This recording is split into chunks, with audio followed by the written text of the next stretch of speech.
இலங்கை பூராவும் இந்த வெள்ள அனர்த்தம், மண் சரிவு, இயற்கை இந்த சீற்றத்தினால பல மக்கள் பாதிக்கப்பட்டிருக்கிறாங்க. அது உண்மையில் எங்களுக்கு பார்க்கக்கூடியதாக இருக்குது. எங்களுக்கு முழுமையாகவே அவங்களோட மனநிலையை உணரக்கூடியதாக இருக்குது. நிறைய பேர் பாதிக்கப்பட்டிருக்கிறாங்க.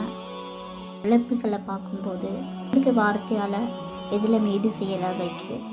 உண்மையில் உங்களுக்கு இதை பார்க்கல விளங்கும். மழையிட ஒரு இவ்வளோ தூரம் தாக்கக்கூடுமா இந்த வெள்ளம் அப்படின்ற அளவுக்கு எங்களை எல்லாருக்கும் ஒரு புதினமாகவும் ஒரு அதிசயமாகவும் ஒரு கவலையாகவும் தான் இருக்குது. இன்னுமே யாருமே இதில் யாருக்கு கால் பண்ண, யாரோட பேச அப்படின்ற ஒரு நிலைமை யாருக்குமே என்ன செய்கிறாங்க. இப்போ நீங்கள் பார்த்தீங்கன்னா இந்த வீடு அவ்வளவு இழந்திக்கிறாங்க. அத்தனை உடைமைகளையும் அவங்க இழந்திக்கிறாங்க.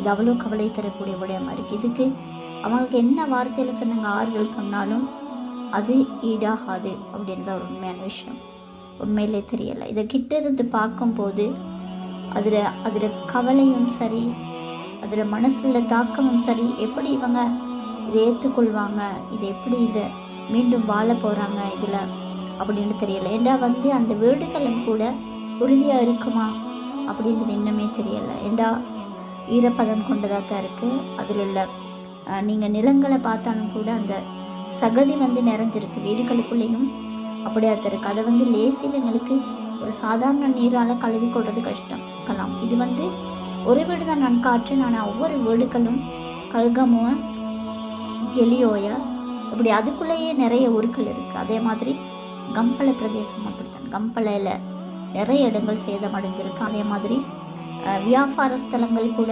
முழுமையாகவே அவங்க இழந்திக்கிறாங்க. இப்படிப்பா நாங்கள் எங்களால் முடியுமான உதவிகளை இவங்களுக்கு நாங்கள் பேச்சு செய்யணும். இன்ஷா அல்லாஹ் நாங்கள் கட்டாயம் எங்களால் ஏழுமான உதவிகளை அவங்களுக்காக செய்வோம் அப்படின்ற ஒரு வார்த்தைகளோடு இந்த வீடியோவை மிகவும் மனக்கவலையோடும் மன பாரத்தோடையும் அறிய தருகிறேன். நான் ஃபாசிரா ஜுனைடி.